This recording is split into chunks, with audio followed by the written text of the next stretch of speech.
What is going on, everybody? Welcome back to Blitz Fantasy Football. My name is Blitz Link. I'm here with the Dean of Fantasy Football. If you guys want to compete against us in these Blitz fan leagues where you could win a trophy with a Blitz logo, a cash prize, and more, apply using the form below. We're looking to fill in those last few spots. And then check out our free draft guide as well in that description.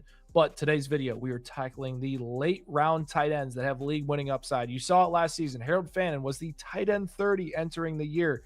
He finished as the tight end 5 overall. This happens every single year, and these are the 5 players that we think have the best chance to do that this year. Dean, I'm going to kick it off to you first. Greg Dulcich from the Miami Dolphins, a name that the fantasy community has been glazing for the last 2 months. Why should we be targeting him? Yeah, it's going to be just pretty much the opportunity he has in himself. Listen, Dolchich has had quite a interesting career thus far, but now going to Miami with a pretty much whole new roster and new quarterback in Malik Willis, Dolchich goes in there and being the tight end 1, and really he could just be the wide receiver 1 on this team, right? Like we've not talked about the receiving room because there's really nobody there, but Dolchich can be that focal point in this Dolphins offense this entire season, where he may lead this team in targets and even touchdowns. So I like him a lot.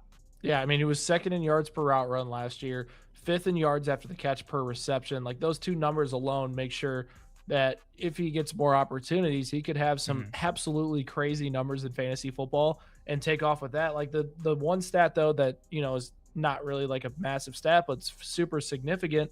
He plays the easiest strength of schedule in football this year at the tight end position, and this is a team in Miami that's going to struggle to stop teams on the defensive side of the ball. That's going to have to throw the ball because they're down and trailing. Greg Dulcich has been the reported favorite target in camp right now. So it would be a massive mistake if this team went out there and said, yeah, like let's not get Greg Dulcich at least 100 targets this year. He's going as tight end 28. Like it's so cheap. You're getting him for free, and he's going to outperform that. One of my hot takes today was that Greg Dulcich finishes as a top 12 tight end, and I'm standing by that one the entire year.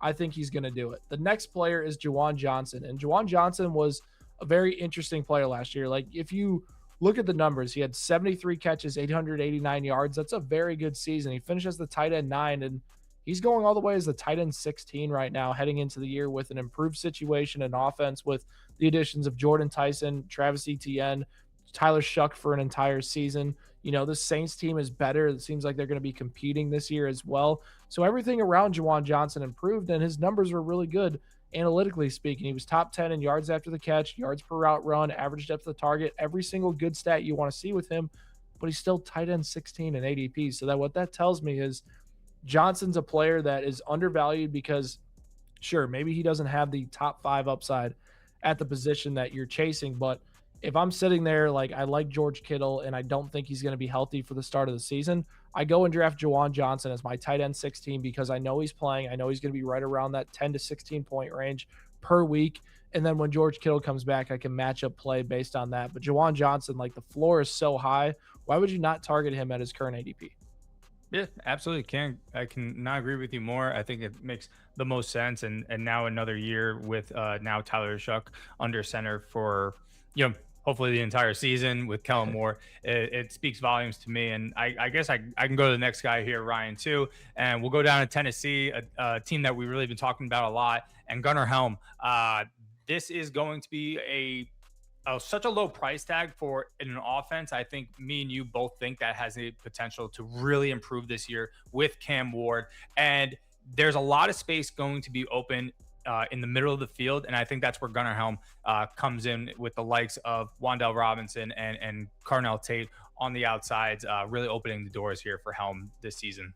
Yeah, he had an 80% catch rate last year, 1.45 yards per route run. The most interesting stats, though, on his end were despite only playing 37% of the snaps, he was second on the Titans last year in red zone targets. He actually set the Titans rookie reception record at tight end as well, despite splitting time with Chig Okonkwo. So clearly he's got a little bit of upside. They let Chig walk this offseason. Chig signed with the Commanders, and Gunnar Helm's a player that I look at saying, okay, he's entering a situation where this Titans team is going to have to throw the ball a lot. He proved during his rookie season he does have some worth and, flash some decent performances down the stretch there that are like, okay.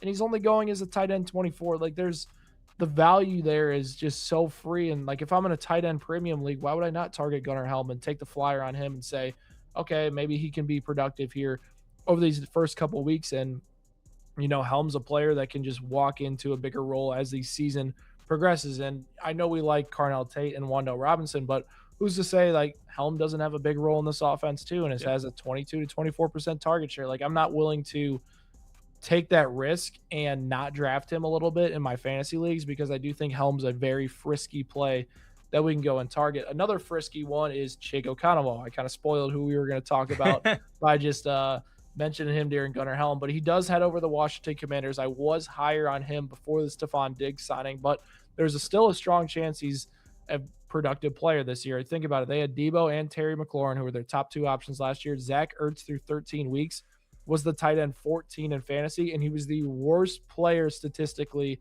in terms of yards after the catch. Chig last season was top 8 in that metric in terms of yards after the catch overall last year, and he enters a situation where the target share is going to be much better than what he saw over the course of his career in Tennessee, where he was splitting snaps and the offense was not catered around the tight end position. So with Chig, the volume's likely there. He's really good after the catch.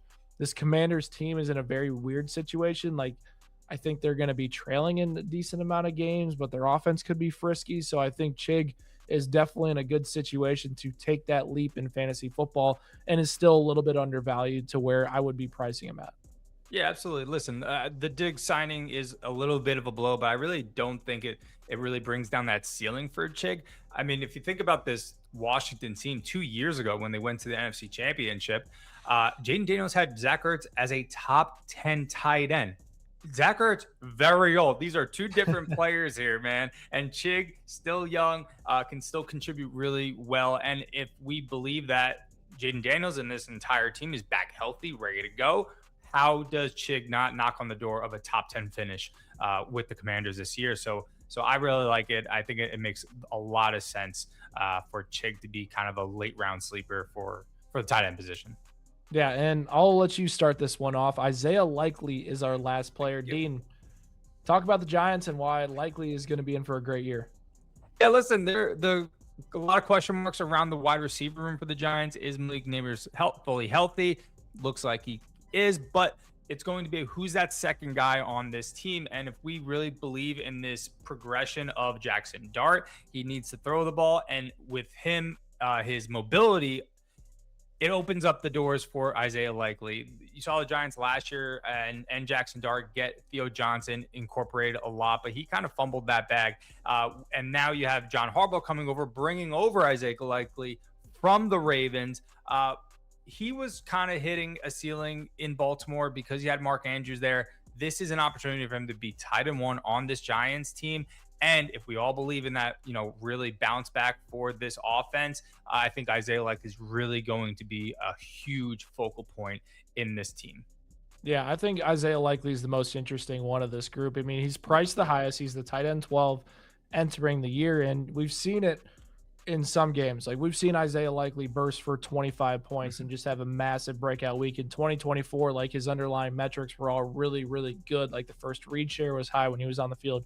Target per route run, like yards per route run, yards after the catch, like red zone usage, everything was really good for him. Since then, he's struggled to stay on the field with these foot injuries he's been dealing with the last 2 seasons, and he was battling Mark Andrews for targets. Now he enters a situation in New York where he's probably going to overtake Theo Johnson, I think. Like, he got that contract, so that they're saying, like, okay, you're the tight end one for us now. The interesting part is, will Jackson Dart continue that utilization of the tight end he did last year? If he does, likely he's got top 5 upside at the position. If he doesn't, worst case scenario, you're dealing with the situation where likely he's battling injuries and he's kind of fluctuating between those spike weeks and those bust weeks. And he could be one of the biggest boom or bust tight ends available in fantasy football this year. So likely, I would say, probably has the most risk involved of this group if you're selecting him, but he is worth mentioning because the upside with Isaiah Likely is the best probably among this group for sure. So drop a comment down below what you thought of our 5 tight ends that we are targeting late in order to help secure our championships in fantasy football. If we missed anybody, drop them as well in the comment section below. Make sure you hit that subscribe button for daily fantasy football content. And me and Dean will catch y'all next time.